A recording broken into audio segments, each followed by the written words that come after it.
اشراق کی کتنی رکعت؟ اشراق کی کم سے کم 2 رکعتیں، زیادہ جو ہے وہ صحیح مسلم میں آتا ہے 12 رکعت بھی آپ صلی اللہ علیہ وسلم پڑھا کرتے تھے. جب کبھی آپ کی تہجد کی نماز چھوٹ جاتی تو آپ اشراق کے وقت میں 12 رکعتیں ادا کرتے. اشراق، چاشت، اوابین، دوحہ، یہ چاروں ایک ہی نماز کے نام ہیں.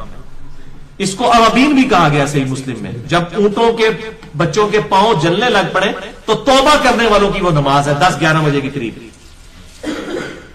دوحہ، اس کو ہم اردو میں چاشت کہتے ہیں، عربی میں تو چین ہی ہوتا. چاشت دوحہ کا ہی ترجمہ ہے. اشراق سورج نکلنے کے بعد، سورج جب اچھا خاصا بلند ہو جائے اس وقت افضل ٹائم ہے اشراق کا یا چاشت کا.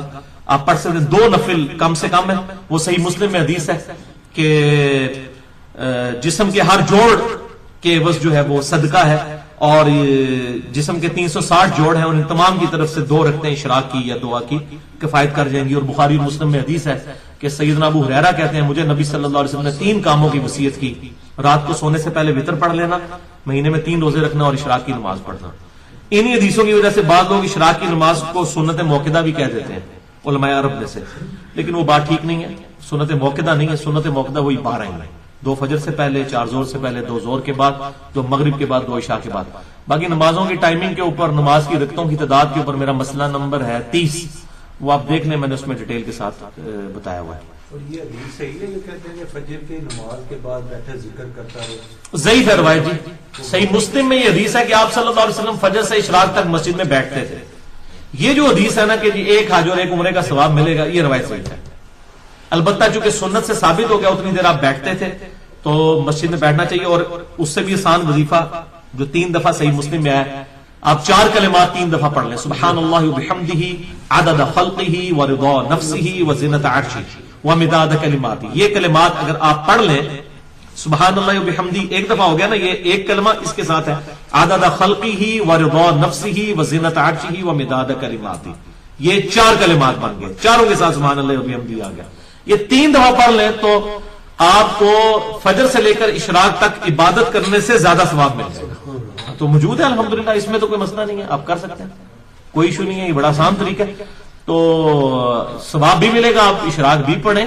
بعض اوقات لوگوں نے آفس میں یا اسکول میں ڈیوٹی پہ جلدی جانا ہوتا ہے تو وہ کر لیں اس طریقے سے کہ وہ آفس جا کے اگر کوئی ٹائم ملتا ہے ٹی بریک کے اندر یا اس وقت پڑھ لیں. تو اس طریقے سے فجر کی سنتیں چھوٹ جاتی ہیں تو فوراً بعد بھی آپ پڑھ سکتے ہیں. صحیح ابن خزیمہ اور ابن حبان میں حدیث موجود ہے، ترمذی میں بھی ہے لیکن وہ سند ضعیف ہے. اور مشکات کے اندر شیخ زبیر صاحب نے پوری اس کی فٹ نوٹ میں لکھ دی ہے کہ یہ سند ضعیف ہے. صحیح سند بھی اس کی لکھ دی ہے کہ ایک صحابی جو ہے فجر کی نماز کے بعد 2 رکعتیں پڑھ رہے تھے، آپ کھڑے ہو گئے، آپ صلی اللہ علیہ وسلم نے فرمایا یہ کیا پڑھ رہے ہو؟ جب سلام پھیر چکا کہا یا رسول اللہ میری جو پہلی 2 رکعتیں تھی وہ رہ گئی تھی، میں نے وہ پڑھی. آپ صلی اللہ علیہ وسلم خاموش ہو گئے. اسے کہتے ہیں حدیث تقریری، کہ آپ کے سامنے کوئی عمل ہوا اور آپ خاموش رہے، وہ دین کا حصہ بن گیا. تو اس سے بات پتہ چلی. اسی حدیث سے امام شافعی، امام احمد بن حنبل، امام مالک رزق نکالتے ہیں کہ فجر کے فوراً بعد 2 سنتیں پڑھی جا سکتی ہیں. اور یہ اس حکم سے نکلی ہوئی ہیں جو ہے نا کہ آپ کوئی اور نماز نہیں پڑھ سکتے ان اوقات کے اندر، فجر کے اندر اور عصر کے بعد والے، اس سے یہ باہر ہے، اس کی ایکسیپشن دے دی گئی ہے تو آپ پڑھ سکتے ہیں. اور اگر کوئی سورج نکل کے پڑھنا چاہتا ہے اس وقت بے شک پڑھ لے. لیکن یہ جو کہتے ہیں اتنی دیر بیٹھا رہے ہوں، اتنی بڑی سزا اس بندے تو لا رہے ہو. ایک سنت نماز پیچھے فرض کے لیے کہیں لکھا کہ بیٹھا رہے انتظار میں، اس کے لیے آپ کہتے ہیں بیٹھا رہے. کیوں بھائی؟ ایک نماز جب سنت ہے، اس طریقے سے مستحب نمازوں کے لیے بھی ہوتا ہے. یہ اکثر عموماً میں نے اہل حدیث کی مسجدوں میں دیکھا ہے، وہ حدیث وہ ایک لے کے آتے ہیں بخاری مسلم سے، وہ جمعے کی نماز والی کے ایک شخص آیا، وہ آپ صلی اللہ علیہ وسلم خطبہ دے رہے تھے، اس دوران وہ آ کے بیٹھ گیا. آپ نے فرمایا تو نے مسجد کی 2 رکعتیں پڑھ لی ہیں؟ اس نے کہا نہیں یا رسول اللہ. تو آپ نے فرمایا اٹھ 2 رکعتیں پڑھ. 2 رکعتیں پڑھی، اس کے بعد وہ آ کے تقریر میں بیٹھا. اس سے رزق نکالتے ہیں کہ آپ مسجد میں بیٹھ ہی نہیں سکتے جب تک آپ 2 رکعتیں نہ پڑھ لیں. تو یہ صرف جمعے کی حد تک تو رزلٹ ٹھیک ہے. کسی محدث نے اس سے یہ رزلٹ نہیں نکالا کہ عام حالت میں بھی تحیت المسجد پڑھنا یہ واجب ہے اور آپ بیٹھ نہیں سکتے. اور یہاں دیکھیں میں نے لوگ 5 منٹ رہتے ہیں نہ سنتے پڑھتے ہیں اور بےچارے کھڑے رہتے ہیں انتظار کے اندر. ٹھیک ہے، میں ان کی سنت سے محبت کی قدر ضرور کرتا ہوں، لیکن لوگوں کو تو مصیبت میں نہ ڈالیں. آگے بیٹھ جائیں، کوئی حرج نہیں، کیونکہ آپ نماز پڑھ نہیں آئے ہیں. اور اسی طریقے سے اگر آپ زہر کے وقت آئے اور آپ نے زہر سے پہلے سنتیں پڑھ لی ہیں تو وہ تحیت المسجد اور تحیت الوضو کا قائم مقام ہو گئی. تحیت الوضو پڑھیں یا تحیت المسجد پڑھیں، ثواب کا کام ہے. اس میں تو کوئی شک نہیں ہے. سیدنا بلال کا عمل ہے, جب بھی ان کا وضو نہیں ہوتا تھا وضو کر کے 2 رکعتیں پڑھ لیا کرتے تھے, اور آپ صلی اللہ علیہ وسلم نے جنت میں ان کی آہٹ بھی سنی ہے شب معراج. ٹھیک ہے, تو وہ یہ ان کا عمل تھا, یہ بہت اچھا عمل ہے, لیکن فرض و واجب نہیں اس کو آپ قرار دیں گے. اور جمعے کی بھی آپ رکھتے سن لیں, یہ صحیح مسلم کے اندر حدیث موجود ہے, حکمی حدیث ہے, جس نے جمعے کی نماز کے بعد رکعتیں پڑھنی ہو اسے چاہیے 4 رکعتیں پڑھے. تو 4 کی حکمی حدیث ہے. 2 والی حدیث جتنی بھی لے کے آتے ہیں وہ ساری کی ساری عمل ہے. 2 ہو سکتے ہیں آپ نے وہاں پڑھی ہو 2 گھر جا کے, جب یہ آگے نا 4 پڑھے, صحیح مسلم میں حدیث ہے, 2 کر کے پڑھیں یا ایک سلام سے, دونوں طرح درست ہے. میں نے صلاۃ و تسبیح والا لیکچر مسئلہ 91 میں کھول کے بیان کیا کہ جو نفلی نماز ہے, یہ سنت نماز ہے, اس کو آپ 2 کر کے بھی پڑھ سکتے ہیں, ایک سلام سے بھی 4 پڑھ سکتے ہیں. تو یہ جائز ہے, صحابہ کرام سے ثابت ہے. تو 4 پڑھنی ہے جمعے سے پہلے, کم از کم 2 ہیں, اور زیادہ سے زیادہ جتنی مرضی پڑھیں. اور جو صحیح بخاری میں حدیث ہے, جو جتنا جلدی آئے اس کو اونٹ کی قربانی کا ثواب ہے, اس کے بعد جو ہے اس کو گائے کی قربانی کا ثواب, اس طرح کرتے کرتے اینڈ پہ انڈا صدقہ کرنے کا ثواب. اس سے یہ چیز بھی ظاہر ہوئی کہ انڈا بھی حلال ہے. انڈا کہتا ہے حدیث ہی چکن ہو جی انڈا حلال ہے کہ رام ہے, ساڈے امام صاحب نے دسیا, تمہارے امام صاحب تو پہلے کوئی نہیں انڈا کھانا. یہ ہے صدقہ صرف حلال چیز کا ہی ہوتا ہے. تو آخر میں جو ہے اس کو انڈے کا ثواب ملے گا, اور اس میں الفاظ ہے پھر جو جتنا آپ چاہو نماز پڑھو. تو جمعے سے پہلے کم از کم 2 رکھتے ہیں, زیادہ سے زیادہ آپ 100 پڑھیں. لیکن جب خطیب خطبہ دے رہا ہو, تقریر شروع ہو چکی ہو, پھر آپ نے 2 ہی پڑھی, پھر 4 نہیں آپ پڑھ سکتے. وہ 2 آپ نے پڑھ کے فوراً بیٹھ کے تقریر سننی ہے. اصل تو مقصد وہی تقریر ہے, اور وہ تقریر ہی اصل میں جب خطیب آ جاتا ہے نا ممبر کے اوپر, اس کے بعد رجسٹر بند ہو جاتے ہیں. صحیح بخاری میں حدیث ہے. تقریر سے مراد عربی والا نہ جی, عربی اردو کا تو تقریر یہ بعد میں مولویوں نے مسئلہ نکالا ہے نا. اس میں الفاظ ہے ممبر پہ آنے سے پہلے. ممبر پہ جب آ گیا جو خطیب ہے تو اب رجسٹر بند, کیونکہ وہ ممبر پہ خطیب آتا تھا تقریر کرنے کے لیے. نبی صلی اللہ علیہ وسلم کوئی تلاوت کرنے کے لیے تو نہیں ممبر پہ آتے تھے, تقریر کرنے کے لیے. اب انہوں نے جو 2 ٹکڑے کر لیے نا, تقریر لادا اور وہ خطبہ لادا, جس کو عربی والا خطبہ کہتے ہیں, تو وہ پھر آپ مسجد میں ممبر پہ نا, آپ باہر تقریر کھڑے ہو کے مسجد میں ممبر پہ جو آپ آئیں گے تقریر کرنے یا خطبہ دینے, وہ آپ کا وہی شمار ہوگا. پھر ان کے ساتھ صحیح اشر کیا انہوں نے, جب انہوں نے فرق کیا, اور لوگ پھر انہوں نے بھی عربی خطبے چنا, کہتے ہیں تقریر کو اولی رکھو. حالانکہ آپ حنفیوں کی مسجد میں بھی اگر جمعہ پڑھتے ہیں نا, تو امام کی جو تقریر ہے نا اس کی شروع ہونے سے پہلے اگر آپ مسجد میں پہنچیں گے تو آپ کو وہ ایکسٹرا آرڈنری ثواب ملے گا. ادروائز کوئی ثواب جواب نہیں ہے, صرف جمعے کا فرض ہی پورا ہوگا. وہ تو 2 رکعتیں بھی پڑھ لیں تو فرض پورا ہو جائے گا, لیکن مقصد دیکھیں اس دن تقریر اصل مقصد ہے. اللہ نے 4 کو بھی 2 کر دیا.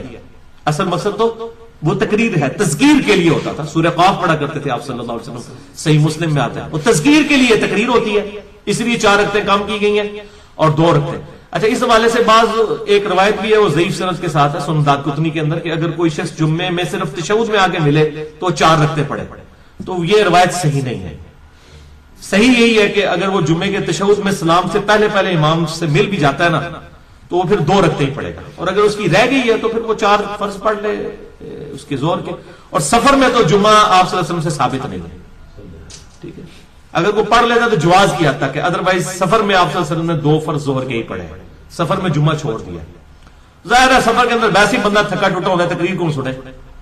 اصل تو مقصد تقریر کرنا ہے نا, تذکیر کرنا ہے نا, تو آپ صلی اللہ علیہ وسلم نے اس کو بھی سکپ فرما دیا اس سوال سے. اچھا جی, اگر مسجد میں پڑھیں گے تو 4 سنتے پڑھیں گے بعد میں, اگر گھر پڑھیں وہ میں نے بتایا نا, وہ غلط ہو گیا نا. جب آپ نے فرما دیا جس نے پڑھنی ہے وہ 4 پڑھے, تو آپ چاہے مسجد میں پڑھے چاہے گھر جا کے پڑھے, جدھر مرضی پڑھے, پڑھنی 4 ہے. 4 سے آپ بیشک زیادہ پڑھ لیں, 6 بھی ابن عمر سے ثابت ہے. 4 پڑھنی ہے, یہ حکمی حدیث ہے. اور وہ کہتے ہیں جو گھر جا کے پڑھے وہ 2-3 روایتوں کو جوڑا ہوا. اب صحیح حدیث ہے بخاری کے اندر, ظاہر ہے بخاری کے اندر ہے کہ ابن عمر کہتے ہیں ہم نے ظہر سے پہلے آپ کے ساتھ 2 رکعتیں بھی پڑھی ہیں. اس سے بعد لوگوں نے رزلٹ نکالا کہ ظہر سے پہلے 2 بھی کافی ہیں. یہ غلط رزلٹ ہے, کیونکہ وہ 12 رکعتوں کے اوپر جنت کے محل کی بشارت ہے. اس میں ظہر سے پہلے 4 ہیں. وہ ابن عمر نے جو 2 ساتھ پڑھی ہیں, ہو سکتا ہے آپ صلی اللہ علیہ وسلم 2 حجرے میں پڑھ کے آئے ہوئے ہوں, یا 2 آپ کا ٹائم تھوڑا تھا, 2 آپ نے بعد میں پڑھ لی ہوں. جب الگ سے حدیث موجود ہے نا کہ وہ کیا معاملات ہیں, یہ اسی طریقے سے جیسے گھوڑوں کے دموں والی حدیث جو ہے وہ رفع الیدین پہ لگاتے ہیں, وہ کلیئر ہے کہ تشہد کے وقت تھا وہ سلام ایسے کرتے تھے تو ہاتھ اٹھاتے تھے. اب وہ کہیں گے اس میں سلام کے الفاظ میں نہیں, وہ آپ دیکھیں وہی حدیث ابو داؤد میں بھی ہے, نسائی میں بھی ہے, اس پہ چیپٹر کیا ہے امام ابو داؤد نے بنایا ہے. اور تقی عثمانی صاحب کو بھی خیال آیا, انہوں نے بھی تقریر ترمذی میں لکھ دیا کہ گھوڑوں کی دموں والی حدیث جو ہے یہ لگانا رفع الیدین پہ یہ علمی خیانت کرنے کے مترادف ہے, یہ اس کے بارے میں نہیں ہے. اور مفتی احمد خان نعیمی صاحب جو ہر چیز الٹی بیان کرتے ہیں، جال حق کے اندر رفع الیدین کے خلاف چیپٹر باندھا اور یہ روایت انہوں نے اس میں نہیں لکھی، ان کو حیا ہی کہ یہ میں نے نہیں لگا لی، ورنہ وہ ہر شاعری لکھ دیتے ہیں، انہوں نے بھی نہیں یہ روایت لکھی، ان کو بھی خیال ہے کہ یار یہ تو خام خواہ مطلب ہم اس کو بدل رہے ہیں دین کو. ہاں یہ خطبے کے دوران، جمعے خطبے کے دوران جو یہ وہ کہتے ہیں جی وہ پہلے ایسے بیٹھے رہتے ہیں ہاتھ باندھ کے، پھر دوزانوں کچھ بھی نہیں، کہیں بھی ثابت نہیں ہے آپ صلی اللہ علیہ وسلم نے. پہلی تو بات ہے یہ بیٹھتے ہی سارے غلط ہیں.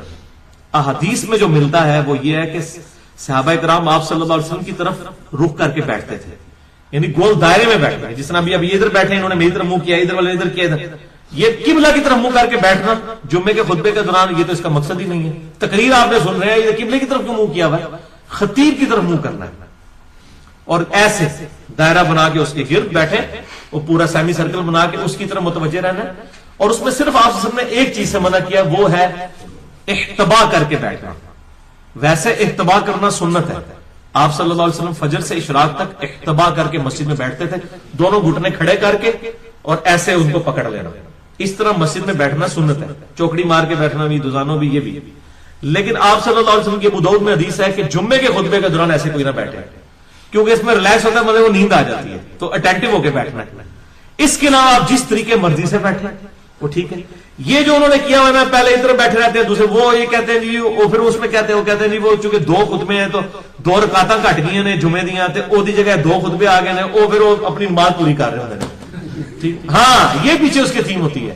نہیں ایک ہی نماز کے 3 نام ہے نا. اوابین جو مغرب کے بعد پڑھتے ہیں، کسی حدیث میں نہیں ہے کہ مغرب کے بعد جو پڑھتے ہیں وہ اوابین ہے. اوابین کہتے ہیں توبہ کرنے والے لوگ، اوابین. توابین بھی استعمال ہوتے ہیں، وہ توابون تھے نا جنہوں نے قتل حسین کا بدلے کے لیے وہ گئے تھے، توابون.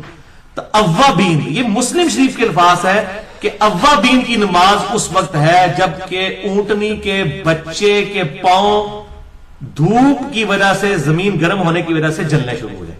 اگر مغرب کے وقت ایسا ہوتا ہے تو ٹھیک ہے، وہ آپ نے دھوپ کی وجہ سے ساری چیز بتا دی. یہ نام ہے. مثلا میں آپ نماز، اب عشاء کی نماز کو آپ رات کی نماز کہیں، کفتہ کی نماز کہیں، عشاء کی نماز کہیں، نائٹ پریئر کہیں، 10 نام رکھ لیں. تو ایک ایک نماز کے، جیسے قرآن کی صورتوں کے کئی نام ہے نا، تو یہ کئی نام ایک نماز کے ہیں. اسی کو اشراق کی نماز بھی کہا گیا ہے، اور کہا گیا کہ اشراق کی نماز تو اصل میں توبہ کرنے والوں کی نماز ہے، تو آپ نے اس کا نام ایک اوابین بھی رکھ لیا. اچھا یار، اشراق کی نماز جو ہے یہ صدقہ کے ایکویلنٹ ثواب دینے والا ہے، وہ صحیح مسلم میں حدیث موجود ہے. اچھا یہ کب پڑھی جاتی ہے؟ جب وہ جو ہے وہ سورج کی روشنی کی وجہ سے، کہتے ہیں دوحا کے وقت، جب خوب دوحا کہتے ہیں صبح کا وقت جب سورج چمک اٹھے، تو اس کو آپ دوحا بھی کہہ سکتے ہیں. ٹھیک ہے، تو آج جیسے مغرب کی نماز کو آپ مغرب کی نماز کہہ سکتے ہیں، غروب آفتاب کے بعد کی نماز کہہ سکتے ہیں، عشاء سے جسٹ پہلے والی نماز، جتنے مرضی آپ نام رکھیں. تو یہ ایک ہی نماز کے جب نام مختلف ہیں تو آپ یہ پوچھنے کی ضرورت ہی نہیں ہے کہ آپ جس نے وہ پڑھ لی اشراق تو اس کو چاش کا بھی ثواب ملے گا. نام ہی ایک نماز کے کئی نام، جتنے مرضی پڑھے جی. نفلوں کے تو کوئی نہیں، باقیوں کے بھی بے شک جو نیت، نفلوں کے تو کوئی قدغن نہیں ہے. اشراق کے 2 نفل پڑھے، اگلی کے اوپر پھر اشراق کی نیت کر لے، 12 نفل تو پڑھ سکتے ہیں اشراق کے. اور مغرب سے عشاء تو وہ جامع ترمذی میں حدیث ہے حذیفہ بن یمان کی، جو آپ صلی اللہ علیہ وسلم کو ملنے کے لیے گئے تو کہتے ہیں مغرب کی نماز آپ صلی اللہ علیہ وسلم نے پڑھی. ٹھیک ہے، یہ میری مبتر حدیثوں میں بھی ہے، کیونکہ اسی میں بشارت ہے سیدنا حسن حسین والی بھی. حضرت حذیفہ کہتے ہیں، غزاز دار رسول، وہ کہتے ہیں میرا خواہش کی کہ میں اپنی اور اپنی ماں کے لیے جا کے دعا کرواؤں نبی صلی اللہ علیہ وسلم سے. اللہ تعالیٰ نے آپ صلی اللہ علیہ وسلم کے دل میں یہ بات ڈال دی. اچھا وہ کہتے ہیں نماز پڑھ کے فارغ ہوا تو حضور صلی اللہ علیہ وسلم نفل پڑھنا شروع ہو گئے مغرب کے بعد. جامع ترمذی میں حدیث ہے، اتنے نفل پڑھتے رہے حتیٰ کہ عشاء کا وقت ہو گیا. اب عشاء 8:30 نہیں سی، 1.5 گھنٹے بعد عشاء آپ لیٹ پڑھ دے سر، 2 ڈھائی 3 گھنٹے آپ نفل پڑھتے رہے. کتنے نفل ہیں؟ یہ تو 6 کا نا ابین 6 والی روایت ہے ترمذی میں. امام ترمذی نے ساتھ لکھا ہے کہ بالکل جعلی روایت ہے، لیکن وہ ساتھ نہیں بتاتے ہیں. امام ترمذی نے لکھا ہے ہر شے موجود ہے بھائی لکھی ہوئی. قادیانیہ کو جاؤ گے وہ بھی تمہیں روایتاں دکھان گے، جعلی روایتاں انہوں کو بھی ہے کہ جس سال وہ سورج گرہن اور چاند گرہن لگا اور یہ ہو جائے گا، ہر چیز بٹھا دیتے ہیں. اوپر تعلق قادری صاحب نے بھی تقریر کر دی، اس کا کلپ بھی انہوں نے ڈال دیے بیچ میں، اور تعلق قادری صاحب نے گھاٹے بھی فٹ کرتی انہوں نے روایت. ٹھیک ہے، تو وہ بھی جعلی روایت ہے، جھوٹی روایت ہے، مرسل ٹوٹی ہوئی روایت ہے. یہ ساری روایتیں گھڑی جاتی ہیں اور پھر یہ فٹ. بال حذیفہ بن یمان کی ترمذی میں حدیث ہے، آپ صلی اللہ علیہ وسلم کہتے ہیں میں نے کہا چلے آپ نماز پڑھ لیں، عشاء بھی ہوگی. عشاء بھی آپ پڑھ چکے تو رات کے اندھیرے میں آپ صلی اللہ علیہ وسلم کہتے ہیں میری پھر بھی جرت نہیں ہوئی. پھر آپ جب واپس گھر جا رہے تھے تو میں آپ صلی اللہ علیہ وسلم کے پیچھے چلنا شروع ہوا. آپ صلی اللہ علیہ وسلم نے پوچھا کون؟ حذیفہ. کہ یا رسول اللہ میں ہی حذیفہ ہوں. آپ فرمایا اللہ تعالیٰ تیری اور تیری ماں کی مغفرت کرے. اور وہ کیا کہتے ہیں میں چلا ہی اسی نیت سے تھا کہ اپنی اور اپنی ماں کے لیے دعا کروں. پھر کہا حذیفہ آج ایک ایسا فرشتہ میرے پاس آیا جو آج سے پہلے کبھی نہیں زمین پر اترا, اور اس نے مجھے خبر دی ہے. یا رسول اللہ کیا خبر دی ہے؟ یہ رازدار رسول تھے, ان کو منافقین کے نام بھی بتائے, یہ بات بھی بتائی. فرمایا مجھے خبر دی ہے کہ میرے بیٹے حسن اور حسین جنتی نوجوانوں کے سردار ہیں, اور میری بیٹی فاطمہ جنتی عورتوں کی سردار ہے. اور یہ جو حصہ ہے نا بیٹی فاطمہ جنتی عورتوں کی سردار ہے, یہ بخاری اور مسلم میں بھی ہے. وہ جو آپ نے ایک بات کان میں کہی تو وہ رو پڑی, اور پھر دوسری بات کہی تو ہنس پڑی, اس میں بھی یہ الفاظ ہے. یہ حدیث پوری جو ہے وہ اس طرح سٹارٹ ہوتی ہے جو ہم اینڈ پہ لیتے ہیں کہ آپ صلی اللہ علیہ وسلم نے فرمایا کہ حسن و حسین جنتی نوجوانوں کے سردار اور حضرت فاطمہ جنتی عورتوں کی سردار. یہ پوری حدیث جو ہے وہ حذیفہ بن یمان کی یہاں سے سٹارٹ ہوتی ہے. اس سے یہ ثابت ہوئی کہ مغرب سے عشاء تک آپ جتنے مرضی نفل پڑھیں, اور یہ دو ٹائم بڑے عبادت کے لیے آئیڈیل ہیں. فجر سے اشراق کوئی آپ کو تنگ نہیں کرے گا, اور مغرب سے عشاء کیونکہ وہ اس وقت کھانے پینے اور اس میں ٹائم نکل جاتا ہے. اور عرب کے اندر نا لوگ مغرب پڑھ کے گھر نہیں جاتے ہیں, میجورٹی لوگ مغرب کے بعد عشاء پڑھ کے جاتے ہیں, کیونکہ 1.5 گھنٹے کے ایگزیکٹ بعد جو ہے نا وہ عشاء کی اذان ہو جاتی ہے. وہ بالکل اول وقت میں پڑھا لیتے ہیں, حالانکہ وہ افضل وقت نہیں ہے لیکن امت کی آسانی کے لیے جائز بھی ہے. بخاری مسلم میں حدیث ہے اگر مجھے امت کا خیال نہ ہوتا تو میں عشاء کی نماز میں تاخیر کا حکم کر دیتا. تو وہ 1.5 گھنٹے بعد, 1.5 گھنٹہ بھی کیا ہوتا ہے وہ 1 گھنٹے ہی بچ جاتا ہے, کیونکہ مغرب کی اذان اور عشاء کی اذان میں 1.5 گھنٹے کا فرق ہوتا ہے. مغرب کی اذان ہوئی, پھر نوافل کا وقفہ ہوا, پھر نماز ہوئی, نماز کے بعد جو ہے وہ جنازے پڑھا گیا, اس کے بعد لوگ اپنی سنتیں پڑھتے ہیں, آدھا گھنٹہ ویسے رہ جاتا ہے, پیچھے 1 گھنٹہ رہ جاتا ہے نماز میں. لوگ کہتے ہیں جناب واپس جائیں گے پھر وضو کریں گے, تو لوگ وہاں پہ عشاء پڑھ کے ہی جاتے ہیں. یہ ویسے بڑی اچھی روٹین ہے عرب کے اندر, ایک ٹریڈیشنل. حرمین شریفین میں تو میں نے دیکھی ہے, عام مسجدوں میں نہیں لیکن حرمین کے اندر یہ ہے, ٹھیک ہے, کہ بھئی لوگ پڑھ کے ہی جاتے ہیں عشاء کی نماز. مغرب کے بعد اتنی دیر مسجد میں وہ بیٹھے رہتے ہیں, بڑا آئیڈیل ٹائم ہے. اشراق کا ٹائم کیا ہے؟ اشراق کا ٹائم سورج کی جب ٹکیا باہر آ جائے, مسئلہ نمبر 30 میں نے بتایا نا, سورج کی جب ٹکیا وہ زد ٹکیا باہر آ جائے نا, پوری ٹرانزیشن پیریڈ میں جب ہوگی اس وقت وہ نماز پڑھنا منع ہے. تو جیسی پوری باہر آ جائے ٹکیا, تقریباً 7-8 منٹ کے بعد جب ٹکیا پوری باہر آ جائے اشراق کا ٹائم شروع ہو جاتا ہے. لیکن افضل وقت یہ ہے کہ اس کی روشنی بھی, یعنی وہ ٹکیا روشنی میں بدل جائے, یعنی زرد رنگ پیلے میں, تو وہ افضل وقت ہے. اس وقت پڑھیں, یعنی تقریباً 20-25 منٹ, آدھے گھنٹے کے بعد وہ زیادہ بہتر ہے. باقی 7-8 منٹ کے بعد جیسے ٹکیا باہر آ جائے اب نماز جائز ہو گئی ہے. اس ٹکیا نکلے کے دوران نماز پڑھنا منع ہے. البتہ اگر کسی نے فجر پہلے شروع کر لی ہے تو بخاری اور مسلم میں حدیث ہے جس نے 1 رکعت طلوع آفتاب سے پہلے پا لی اس نے فجر کی نماز پا لی, اور جس نے 1 رکعت غروب آفتاب سے پہلے پا لی اس نے عصر کی نماز پا لی. یہ ایک ہی حدیث ہے بخاری اور مسلم کی, لیکن آدھی حدیث پہ عمل کرتے ہیں آدھی پہ نہیں. حنفی کہتے ہیں نہیں اثر ہو جاتی فجر نہیں ہوتی, حالانکہ ایک ہی حدیث میں رزلٹ. تو یہ اس طریقے سے ظلم کرتے ہیں. میں آپ کو ساتھ ساتھ ان کی بےمانیاں بھی بتاتا ہوں کہ کس طریقے سے یہ لوگ امت کو دھوکہ دیتے ہیں. لیکن ظاہر امت نے تو کھول کے کوئی چیز پڑھنی نہیں ہے. اور مجھے جب غصہ آتا ہے میں کہتا ہوں یار مسئلہ یہ ہے کہ اکثریت تو دوزخ کے لیے وہی پیدا ہوئے ہیں. یہ قرآن کا فتویٰ ہے, سورہ الاعراف آیت نمبر 179, وَلَقَدْ ذَرَأْنَا لِجَهَنَّمَ كَثِيرًا مِنَ الْجِنِّ وَالْإِنسِ, اور ہم نے کثیر جن و انس جو ہیں وہ پیدا ہی دوزخ کے لیے کیے.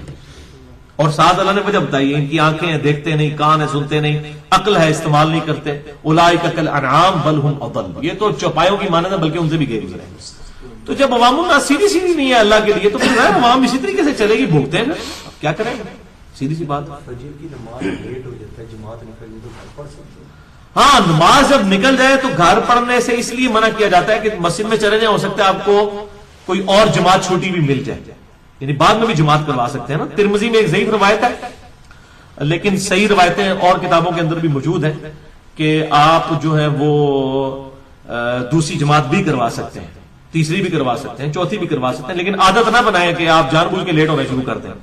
تو گھر پڑھنے سے اس لیے منع کیا تھا. ویسے اگر آپ کو یقین ہے کہ میں مسجد میں ایسی جگہ مسجد ہے جہاں پہ بس جو جماعت ہوگی اس کے بعد کوئی آتا نہیں ہے یا اب ٹائم بھی تھوڑا ہے تو آپ گھر پڑھ لیں, گھر نماز ہو جائے گی.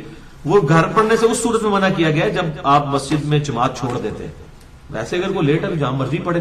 جب بخاری مسلم کی حدیث ہے پوری زمین میرے لیے مسجد ہے, پھر یہ مولویوں نے فتوے لگائے ہوئے گھر میں نماز نہیں ہوتی, غلط بات کرتے ہیں, یہ بےمانی کرتے ہیں. یعنی جب نبی صلی اللہ علیہ وسلم کہہ رہے ہیں پوری زمین مسجد ہے پھر تو نماز کہیں بھی ہو سکتی ہے.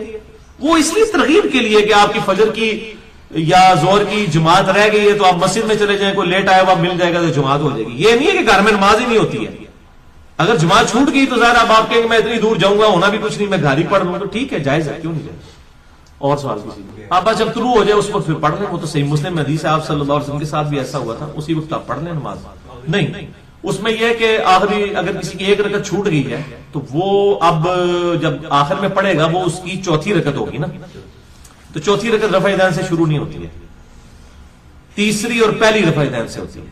تو ایک رکعت چھوٹی ہے چار میں سے, تو آپ ڈائریکٹ ہی ہاتھ باندھیں گے اور اس کے بعد ثنا پڑھ کے اور سورۃ الفاتحہ اور سورت پڑھ کے اس کو کریں گے. البتہ مغرب میں اگر ایک چھوٹی ہے تو آپ جب پڑھ رہے ہوں گے وہ تیسری آپ پڑھ رہے ہوں گے, دو امام کے ساتھ پڑھ چکے نا, جب آپ چھوٹے گی تو آپ وہ تیسری پڑھ رہے ہوں گے, ٹھیک ہے, تو وہ رفع یدین سے ہوگی. مغرب والی رفع یدین کے ساتھ ہوگی ایک چھوٹی بھی, فجر کی ایک چھوٹے بغیر رفع یدین کے شروع کریں گے امام کے سلام پھیرنے کے بعد, اور عصر اور عشاء اور ظہر کی بھی بغیر رفع یدین کے.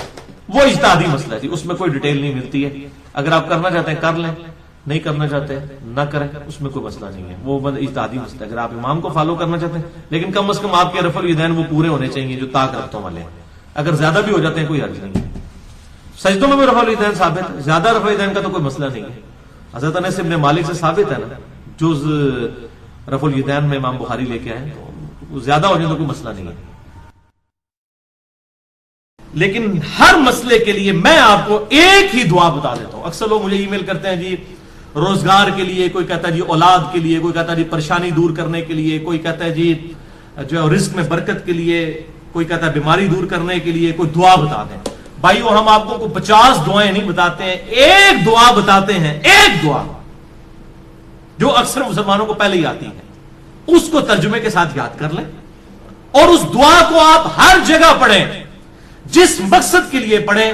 اور الحمدللہ قرآن حکیم میں سورۃ البقرہ کی آیت نمبر 201 کے اندر اللہ تعالیٰ نے وہ دعا اہل ایمان کو تعلیم فرمائی ہے اور مومنین کی نشانی بتایا ہے اس دعا کو, کہ مومنین اس کے ذریعے اللہ تعالیٰ سے دعا مانگتے ہیں. اور آگے اللہ تعالیٰ نے اپنا فتویٰ بھی سنا دیا ہے کہ جو کوئی ان الفاظ کے ساتھ ہم سے دعا مانگتا ہے ہم اس کی اس دعا کو دنیا اور آخرت میں اس کے حق میں قبول کریں گے.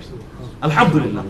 اور وہ دعا ہے سورۃ البقرہ آیت نمبر 201, ربنا آتنا فی الدنیا حسنہ وفی الآخرۃ حسنہ وقنا عذاب النار. یہ وقف کر کے میں نے پڑھا اور کنٹینیوس پڑھیں گے.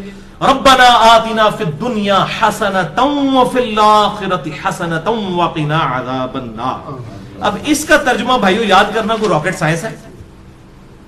ربنا آتینا, اے رب ہمارے ہمیں عطا فرما, ہمیں دے دے, فی الدنیا حسنہ, اس دنیا میں بھلائی, وفی الآخرۃ حسنہ, اور آخرت میں بھلائی. اور آخرت کی سب سے بڑی بھلائی کیا؟ وقنا عذاب النار, ہمیں آگ کے عذاب سے بچا لے. آمین. اللہم اجرنا من النار, اللہم اجرنا من النار, اللہم اجرنا من النار. اچھا مولویوں کی تسلی نہیں ہوئی, انہوں نے اس کے ساتھ لگا دیا وقنا عذاب القبری, وقنا عذاب الحشری, وقنا عذاب المیزان, پتہ نہیں کیا کچھ لگا دیا. حالانکہ تعلیم کی کمی ہے. دنیا اور آخرت اس میں کور ہو جاتی ہے. کیوں؟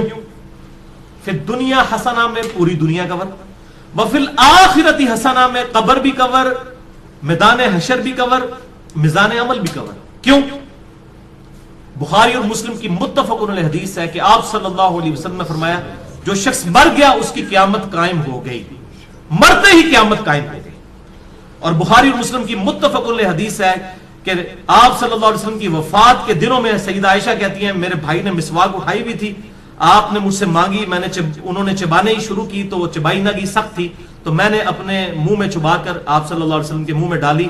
اللہ تعالیٰ نے میرے تھوک کو اور نبی صلی اللہ علیہ وسلم کے تھوک کو اس دن جمع فرما دیا ایک ہی جگہ پر, جو نبی صلی اللہ علیہ وسلم کی دنیا کی زندگی کا آخری دن اور آخرت کی زندگی کا پہلا دن تھا. بخاری اور مسلم میں. تو اما عائشہ حضور کی وفات کے دن کو کیا کہہ رہی ہیں؟ آخرت کی زندگی کا پہلا دن. تو وہ فی الآخرۃ حسنہ میں قبر بھی آ گئی, آخرت بھی آ گئی, میزان عمل بھی آ گیا, سب کچھ آ گیا. تو یہ مولویوں نے خام خواہ بیچ میں چیزیں, وہ کسی نے ودخلنا مال ابرار یا عزیز و یا غفار, پتہ نہیں کیا کچھ بیچ میں لگایا ہوا ہے. بس یہ کامل دعا یہی ہے, ربنا آتنا فی الدنیا حسنہ وفی الآخرۃ حسنۃ وقنا عذاب النار. اس کو بدل نہیں سکتے, یہ بہت خطرناک معاملہ ہے. بخاری اور مسلم کی متفق علیہ حدیث ہے, ایک صحابی کو آپ نے دعا تعلیم فرمائی وضو کے بعد کی, اس میں الفاظ تھے بنبی کا ارسلتا، میں ایمان لایا اس پر جو تیرے نبی کے ساتھ نازل ہوا. اس صحابی نے دعا پڑھتے ہوئے کہہ دیا برسولی کا ارسلتا. اب کوئی فرق ہے؟ میں ایمان لایا اس کتاب پر جو تیرے رسول پر نازل ہوئی. رسول تو سپرلیٹو ڈگری ہے، نبی سے بھی اوپر کی ڈگری. ہر نبی رسول نہیں ہوتا، چند ایک رسول. آپ صلی اللہ علیہ وسلم فرمایا تو نے میرے الفاظ کیوں چینج کیے؟ وہی کہہ جو میں نے کہا تھا بنبی کا ارسلتا. اب اس نے نہیں کہا یا رسول اللہ میں نے کون سی گستاخی کر دی ہے، میں تو اچھے الفاظ استعمال کیے ہیں، عشق دے چلے نمبر لے گئے، عقل والے ہوتے انجے ہی عملہ گالیاں. کچھ نہیں انہوں نے کہا. اب جو نبی صلی اللہ علیہ وسلم اپنے الفاظ کو نہیں بدلنے دے رہے اور اچھے الفاظ اس نے استعمال کیے، وہ یہ اجازت دیں گے کہ آپ صلی اللہ علیہ وسلم کی سنت دعاؤں کو آپ اس حوالے سے چینج کریں کہ اس میں چیزیں ایڈ کرنا شروع کر دیں، یہ آپ صلی اللہ علیہ وسلم اجازت دیں گے؟ تو یہ بدعت کے ٹاپک پہ میں نے کم از کم 5 گھنٹے کی گفتگو ریکارڈ کروا دی ہے، مثلا نمبر 75A اور 75B اہل سنت پاک.com پہ. اس میں بھی میں نے یہ ان حدیثوں کو ڈیٹیل کے ساتھ ڈسکس کیا تھا. لہذا نوکری کا مسئلہ ہو، رشتے کا مسئلہ ہو، پیپر دیے میں وہ پاس ہونے کا ایشو ہو، بیماری کا مسئلہ ہو، کوئی مسئلہ ہے اپنے ذہن میں رکھیں اور پھر دنیا حسنہ کو دل میں رکھیں کہ دنیا میں میرے لیے بھلائی، ہر چیز بھلائی. اچھی صحت کیا بھلائی نہیں ہے؟ اچھی نوکری کیا بھلائی نہیں ہے؟ اچھی بیوی کیا بھلائی نہیں ہے؟ ہر چیز ذہن میں رکھتے ہوئے جو آپ کی خواہش ہے یہ دعا کریں، ربنا آتنا فی الدنیا حسنہ وفی الآخرۃ حسنۃ وقنا عذاب النار. اور اس میں یقین کریں آپ کو گلٹ بھی نہیں ہوگا. صرف آپ اللہ سے دنیا نہیں مانگ رہے ہوں گے، کیونکہ سورۃ البقرہ میں آتا ہے کہ جو دنیا دار لوگ ہیں نا، جو اللہ سے باغی لوگ ہیں، وہ کہتے ہیں اللہ ہمیں دنیا میں ہی عطا فرما دے. اور اللہ تعالیٰ پھر ساتھ فرماتا ہے سورۃ البقرہ آیت نمبر 201 کہ جو میرے نیک ایمان والے بندے ہیں وہ یہ نہیں کہتے اللہ ہمیں دنیا میں ہی دے دے، وہ کہتے ہیں ربنا آتنا فی الدنیا حسنہ وفی الآخرۃ حسنۃ وقنا عذاب النار. اچھا اب آپ ویسے دعا کر رہے ہو اللہ میں پاس ہو جاؤں یا اچھا رشتہ ہو جائے یا نوکری لگ جائے، اس وقت آپ پیورلی دنیا کی دعا کر رہے ہوں گے. لیکن جب آپ یہ دعا کریں گے تو آپ اللہ تعالیٰ کو بھی ناراض نہیں کریں گے، دونوں چیزیں ایڈ ہو جائیں گی ساتھ. یعنی اللہ تعالیٰ کو بھی آپ سے کوئی گلہ شکوہ اس حوالے سے نہیں رہے گا. آپ کہہ رہے ہوں گے یا اللہ ربنا آتنا فی الدنیا حسنہ وفی الآخرۃ حسنۃ وقنا عذاب النار، تو آپ اہل ایمان میں شامل ہو جائیں گے سورۃ البقرہ آیت نمبر 201 کے تحت. اسی کانٹیکسٹ میں 3 احادیث ہیں بڑی اہم الحمدللہ. پہلی حدیث صحیح بخاری میں 6399، صحیح مسلم میں 6840، مشکات میں 2487. سیدنا انس ابن مالک رضی اللہ تعالیٰ عنہ جنہوں نے 10 سال تک آپ صلی اللہ علیہ وسلم کو وضو کروایا، آپ کی وفات کے بعد 82 سال تک زندہ رہے اور 93 ہجری کے اندر بصرہ میں فوت ہوئے. آخر میں فوت ہونے والے چند صحابہ میں سے ہیں انس ابن مالک، بہت قریبی صحابی آپ صلی اللہ علیہ وسلم. ان سے کسی تابعی نے آگے پوچھا کہ بتائیے کہ اللہ کے نبی صلی اللہ علیہ وسلم جب اللہ سے مانگا کرتے تھے تو کیا دعا مانگا کرتے تھے؟ تو پتہ انہوں نے کیا جواب دیا؟ انہوں نے کہا کہ اللہ کے نبی صلی اللہ علیہ وسلم جب کبھی بھی اپنے رب سے دعا مانگا کرتے یا کسی بھی چیز کا سوال کیا کرتے تو آپ کی اکثر دعا یہی ہوا کرتی تھی، اللہم ربنا آتنا فی الدنیا حسنہ وفی الآخرۃ حسنۃ وقنا عذاب النار. ہر معاملے میں کوئی سوال بھی کرتے تھے اس دعا کے ساتھ. اور بھائی یہ دعا کا ترجمہ یاد کرنا کو مشکل ہے تو کیا ضرورت ہے اردو میں دعائیں کرنے کی؟ میرے بھائی ایک دعا یاد کر لیں، نبی صلی اللہ علیہ وسلم نے تعلیم فرمائی ہے، اللہم ربنا آتنا فی الدنیا حسنہ وفی الآخرۃ حسنۃ وقنا عذاب النار. اور دوسری حدیث تو انتہائی رکت انگیز حدیث ہے جو میں نے مسئلہ تقدیر والے لیکچر مسئلہ نمبر 104 ABC میں بھی بیان کی تھی. صحیح مسلم میں 6835، مشکات میں 2502. یہی انس ابن مالک کہتے ہیں جنہوں نے یہ دعا روایت کی ہے. یہ کہتے ہیں کہ آپ صلی اللہ علیہ وسلم کے زمانے میں آپ کا ایک صحابی بیمار ہو گیا تو آپ اس کی عیادت کے لیے تشریف لے گئے. وہ اتنا کمزور ہو چکا تھا بیماری کی وجہ سے جیسے کہ پرندے کا کوئی بچہ ہوتا ہے چھوٹا سا، ہڈیوں کا ڈھانچہ بن چکا تھا. آپ نے جب اس کی حالت دیکھی آپ کو پتا چل گیا کہ انہیں کو کم پایا. آپ نے فرمایا وہ بتا تو اللہ سے کیا مانگتا رہتا ہے؟ اس نے کہا یا رسول اللہ میں اللہ سے دعا کرتا ہوں اے اللہ جو تو نے مجھے آخرت میں عذاب دینا ہے دنیا کی زندگی میں ہی دے لے. بولے اعوذ باللہ تعالی. آپ فرمایا سبحان اللہ، اللہ پاک ہے. جب آپ حیران ہوتے تو یہ بات کہا کرتے سبحان اللہ. اوے تو اللہ تعالیٰ کا اس دنیا میں عذاب سہ سکتا ہے جو اللہ سے تو نے یہ دعا کی؟ نہ تو دنیا کی زندگی میں اللہ کا عذاب برداشت کر سکتا ہے نہ آخرت کی زندگی میں. اور تجھے تو چاہیے تھا کہ تو اللہ سے دعا کرتا اللہم ربنا آتنا فی الدنیا حسنہ وفی الآخرۃ حسنۃ وقنا عذاب النار. یہ کیا تو دعائیں کرتا رہے؟ اس میں وہ فنیٹک قسم کے جو صوفیاء ہیں نا ان کا بھی ارادہ، وہ کہتے ہیں سانو دنیا نہیں چاہیے، آخرت ہی چاہیے. اور اللہ کے نبی کیا کہہ رہے ہیں؟ دنیا بھی اچھی آخرت بھی اچھی. اچھا، انس بن مالک کہتے ہیں جب آپ صلی اللہ علیہ وسلم نے اسے یہ بات ارشاد فرمائی، پھر اس نے یہی دعا مانگ کر اللہ کی طرف متوجہ ہوا، اللہم ربنا آتنا فی الدنیا حسنہ وفی الآخرۃ حسنۃ وقنا عذاب النار. تو اللہ تعالیٰ نے اسے شفا عطا فرما دی. اب اس سے بھی پتہ چلا بیماری کی شفا بھی یہی ہے، اللہم ربنا آتنا فی الدنیا حسنہ وفی الآخرۃ حسنۃ وقنا عذاب النار. آپ میں کہتا ہوں یہ جامع دعا کریں، ساری دعائیں جو ہیں اس کے اندر شامل ہیں. اچھا، قرآن میں تو ہے ربنا آتنا فی الدنیا حسنہ، اور بخاری مسلم میں ہے اللہم ربنا آتنا فی الدنیا حسنہ. تو اللہم کے ساتھ اے ہمارے اللہ یہ بھی ٹھیک ہے، اور صرف ربنا آتنا بھی ٹھیک ہے، بلکہ قرآن حکیم میں سورۃ المائدہ میں حضرت عیسیٰ علیہ السلام کی جو دعا آتی ہے اس میں بھی ہے اللہم ربنا انزل علینا مائدۃ من السماء. تو قرآن میں بھی الفاظ ہیں اللہم ربنا کے. ویسے تو ہمارے لیے بخاری مسلم کے الفاظ ہی کافی تھے، لیکن میں پھر بھی کیڑا نکالنے کے لیے کوئی یہ نہ کہ جی قرآن میں تو صرف ربنا آیا آپ اللہم کیوں لگا رہے ہیں، تو اللہ تعالیٰ نے بھی یہ دعا حضرت عیسیٰ علیہ السلام کی نقل کی ہے اللہم ربنا آتنا فی الدنیا حسنہ. یہ پڑھنا بخاری اور مسلم سے ثابت ہوا. اور اللہم ربنا انزل علینا مائدۃ من السماء سورۃ المائدہ کے آخری رکوع میں حضرت عیسیٰ علیہ السلام کے کانٹیکسٹ میں یہ الحمدللہ اللہم ربنا کے ساتھ یہ آئی ہے. اور تیسری حدیث سنن ابی داؤد میں 1892، مشکات میں 2581، عبداللہ بن صائب کہتے ہیں کہ میں نے خود نبی صلی اللہ علیہ وسلم کو رکن یمانی اور حجر اسود کے درمیان وہ جو مستجاب دیوار ہے یہ دعا مانگتے ہوئے سنا ہے اللہم ربنا آتنا فی الدنیا حسنہ وفی الآخرۃ حسنۃ وقنا عذاب النار. اسے مستجاب دیوار کہتے ہیں. مستجاب کہتے ہیں دعا کی قبولیت کی جگہ. 70 انبیاء کا مصلی ہے، آپ وہاں پر کھڑے ہوں تو آپ کا رخ دونوں قبلوں کی طرف ہو جاتا ہے، بیت المقدس کی طرف بھی اور خانہ کعبہ کی طرف بھی. اس دوران آج تک حاجی، عمرہ کرنے والے اور حج کرنے والے یہ دعا مانگتے ہیں ربنا آتنا فی الدنیا حسنہ وفی الآخرۃ حسنۃ وقنا عذاب النار. یہ بس اتنے ہی الفاظ ہیں، باقی جو ایڈ کیے لوگوں نے خود کیے میں. تو دعا کی قبولیت کی جو جگہ ہے خانہ کعبہ شریف، وہاں پر بھی آپ نے یہی دعا مانگی ربنا آتنا فی الدنیا حسنہ وفی الآخرۃ حسنۃ وقنا عذاب النار. اسماء اعظم اور دعا کی قبولیت کے لیے کیا کیا طریقے ہیں، اس حوالے سے میرا مسئلہ نمبر 82 ڈیٹیل کے ساتھ ریکارڈ ہے. اور بھائیو، بخاری اور مسلم اور باقی احادیث کی روشنی میں کئی ایک مقامات ہیں جو دعا کی قبولیت کی جگہ ہیں. مثلا اذان اور اقامت کے درمیان جو وقفہ ہے جماعت کھڑے ہونے تک کا، یہ دعا کی قبولیت کا سبب ہے. ابو داؤد میں حدیث موجود ہے. آج میرا ٹاپک نہیں اس لیے میں سکپ کر رہا ہوں. اسی طریقے سے تیز بارش کے وقت دعا قبول ہوتی ہے. میدان جنگ میں، جنگ کے دوران عین، اس وقت دعا کی قبولیت کا وقت ہے. جمعے والے دن خطیب جب جو ہے وہ 2 خطبوں کے درمیان وقفہ کرتا ہے، اس دوران دل میں دعا مانگی جائے، وہ قبولیت کا وقت ہے. اور کئی ایک قبولیت کے وقت ہیں، لیکن ایک وقت ایسا ہے جو ہر وقت آپ کے پاس اویلیبل ہے. اسی کانٹیکسٹ میں آپ کو اگلی 5 حدیثیں میں بیان کرنے لگا ہوں، اور وہ ہے نماز میں دعا مانگنا، جس کے لیے آپ کو جمعے کے دن کے انتظار کی ضرورت نہیں ہے، کسی اور چیز کی ضرورت نہیں. جب بھی آپ نماز پڑھیں یہ 5 حدیثیں اسی پہ ہماری گفتگو کنکلوڈ ہوگی. پہلی حدیث صحیح بخاری میں 6230، صحیح مسلم میں 897، مشکات میں 909، کہ آپ صلی اللہ علیہ وسلم نے صحابہ اکرام علیہم رضوان کو تشہد تعلیم فرمایا، التحیات للہ والصلوات والطیبات عبدہ ورسولہ تک.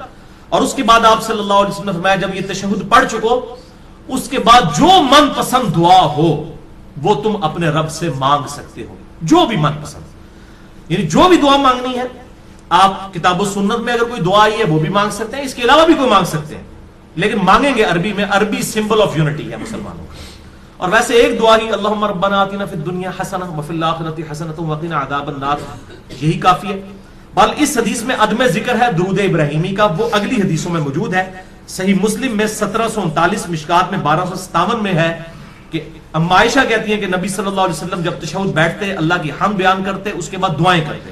اور یہی حدیث سنن نسائی میں 1720 اور 1721 ہے کہ آپ صلی اللہ علیہ وسلم اللہ کی حمد بیان کرتے، اس کے بعد نبی صلی اللہ علیہ وسلم پر درود پڑھتے، اور اس کے بعد اپنے رب سے دعائیں مانگا کرتے.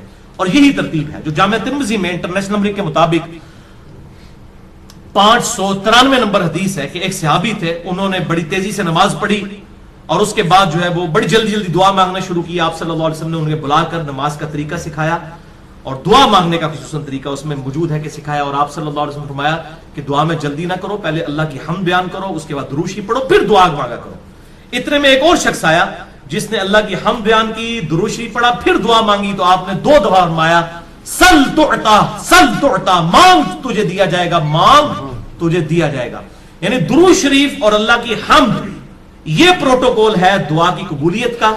تو اللہ کی حمد اور درود شریف، اور نماز میں یہی ہوتا ہے، آپ پہلے اللہ کی حمد کرتے ہیں، التحیات للہ والصلوات والطیبات، پھر نبی صلی اللہ علیہ وسلم پر سلام عرض کرتے ہیں، پھر درود شریف پڑھتے ہیں، اینڈ پہ دعائیں مانگتے ہیں آپ جا کے، وہ جتنی بھی دعائیں سنت سے ثابت ہیں، اللہم انی اعوذ بک من عذاب جہنم ومن عذاب القبر ومن فتنة المحیا والممات ومن شر فتنة المسیح الدجال، جو بخاری مسلم میں آتی ہے، یا اللہم ربنا آتنا فی الدنیا حسنۃ وفی الآخرۃ حسنۃ وقنا عذاب النار، یا رب اجعلنی مقیم الصلاۃ ومن ذریتی ربنا وتقبل دعائی ربنا اغفر لی ولوالدی وللمؤمنین یوم یقوم الحساب۔ یہ صحیح بخاری میں آتا ہے، حضرت ابوبکر صدیق کو آپ نے خصوصاً دعا سکھائی تھی، اللہم انی ظلمت نفسی ظلما کثیرا ولا یغفر الذنوب الا انت فاغفر لی مغفرۃ من عندک وارحمنی انک انت الغفور الرحیم۔ اس قسم کی اور دعائیں بھی ہیں، وہ کوئی بھی آپ مانگیں، اللہم ربنا آتنا فی الدنیا حسنہ وفی الآخرۃ حسنۃ وقنا عذاب النار، یہ تو جامع دعا ہے، یہ آپ تشہد میں مانگیں۔ دوسری حدیث صحیح مسلم میں 1073، مشکات میں 873، یہ عجیب اتفاق ہے، مسلم 1073، مشکات 873۔ عبداللہ ابن عباس کہتے ہیں کہ مجھے نبی صلی اللہ علیہ وسلم نے فرمایا کہ اللہ تعالیٰ نے مجھے حکم دیا ہے کہ میں رکوع اور سجدوں میں قرآن نہ پڑھوں، یعنی قرآن سے مراد قرآن کی تلاوت، وہ صرف قیام میں ہوگی، قرآنی دعائیں مانگ سکتے ہیں، قرآن نہیں پڑھ سکتے۔ اور رہا رکوع تو اس میں اپنے رب کی عظمت بیان کرو، جو صحیح مسلم میں آتا ہے کہ آپ صلی اللہ علیہ وسلم سبحان ربی العظیم پڑھتے تھے، اور جامع ترمذی میں ہے کہ آپ صلی اللہ علیہ وسلم حکم دیتے تھے کہ رکوع میں سبحان ربی العظیم پڑھو اور سجدے میں سبحان ربی الاعلیٰ۔ مسلم میں تو اتنے الفاظ ہیں کہ رکوع میں سبحان ربی العظیم اور سبحان ربی الاعلیٰ سجدے میں پڑھتے تھے، اور ترمذی میں ہے کہ آپ حکم دیتے تھے۔ یہ تسبیحات جو ہیں یہ حکمیہ ہیں، سبحان ربی العظیم رکوع میں اور سبحان ربی الاعلیٰ سجدے میں، اس کے علاوہ جو ہے وہ آپ پڑھ سکتے ہیں، لیکن حکمی یہی ہے۔ تو آپ صلی اللہ علیہ وسلم نے اسی مسلم میں الفاظ ہیں کہ رکوع میں رب کی عظمت بیان کرو، اور رہے سجدے تو ان میں خوب دعائیں کیا کرو، بس تمہاری دعا قبولیت کے لائق ہوگی۔ یعنی سجدے میں دعا قبول ہوتی ہے جو کی جائے، لہذا سجدے میں بھی الحمدللہ میرا بھی طریقہ ہے، میں سجدے میں یہ دعا مانگتا ہوں، ربنا آتینا فی الدنیا حسنہ وفی الآخرۃ حسنۃ وقنا عذاب النار۔ یہ کوئی بھی قرآنی دعا مانگ سکتے ہیں۔ تیسری حدیث صحیح مسلم میں 1083، مشکات میں 894، بڑی کریٹیکل حدیث ہے۔ ابو ہریرہ رضی اللہ تعالیٰ عنہ کہتے ہیں کہ نبی صلی اللہ علیہ وسلم نے فرمایا کہ بندہ جب سجدے کی حالت میں ہوتا ہے تو اپنے رب سے سب سے زیادہ قریب ہوتا ہے، کیونکہ عاجزی کے عالم میں ہوتا ہے نا، سب سے زیادہ قریب کب ہوتا ہے؟ سجدے کے عالم میں، بس اس وقت خوب دعائیں مانگا کرو۔ صحیح مسلم 1083، مشکات 894، یعنی سجدے میں خوب دعائیں مانگو، یہ قبولیت کا مقام ہے۔ پچھلی حدیث میں ہم نے سنا پس تمہاری دعا قبول ہوگی، یہاں پر آیا کہ رب کے قریب ہوتے ہو، اور وہ ہے ٹروتھ ریویلنگ حدیث چوتھی صحیح مسلم میں 244، مشکات میں 895، کہ آپ صلی اللہ علیہ وسلم فرمایا کہ جب آدمی آیت سجدہ سن کر سجدہ کرتا ہے، جیسے ہم سجدہ تلاوت کرتے ہیں، اس پہ میرا الگ سے لیکچر ہے، مسئلہ نمبر 119، سجدہ تلاوت کے صحیح احکام و مسائل، یا جب بھی کوئی سجدہ کرتا ہے تو اس وقت شیطان جو ہے وہ چیخیں مارتا ہوا الگ ہو جاتا ہے اور کہتا ہے ہائے افسوس، مجھے اللہ نے سجدے کا حکم دیا اور میں نے اللہ کا حکم نہ مانا، اور دوزخ میرا مقدر ہوگی والعیاذ باللہ تعالی، اور ابن آدم کو سجدے کا حکم ہوا، اس نے اللہ کا حکم مان لیا، جنت اس کا مقدر ہوگی، میں نے اللہ کا حکم نہیں مانا، دوزخ میرا مقدر ہوگی والعیاذ باللہ تعالی۔ اللہم اجرنا من النار، اللہم اجرنا من النار، اللہم اجرنا من النار۔ پانچویں اور آخری حدیث آج کی، صحیح بخاری میں 817، صحیح مسلم میں 1085 اور مشکات میں 871۔ اما عائشہ رضی اللہ تعالیٰ عنہ کا بیان ہے کہ نبی صلی اللہ علیہ وسلم اپنے رکوع اور سجود میں بڑی کثرت کے ساتھ یہ دعا پڑھا کرتے تھے، سبحانک اللہم ربنا وبحمدک اللہم اغفر لی، اور آپ صلی اللہ علیہ وسلم قرآن کے حکم پر عمل کیا کرتے تھے۔ یہ کیا مطلب ہے اس کا؟ قرآن کے حکم پر عمل کیا کرتے تھے۔ سورۃ النصر، سورت نمبر ہے 110، اس میں یہ آپ صلی اللہ علیہ وسلم کو حکم نازل ہوا، یہ آپ کی وفات کی خبر تھی اس میں، بخاری اور مسلم میں آتا ہے اذا جاء نصر اللہ والفتح ورأيت الناس يدخلون في دين الله افواجا فسبح بحمد ربك واستغفر انه كان توابا. یعنی آپ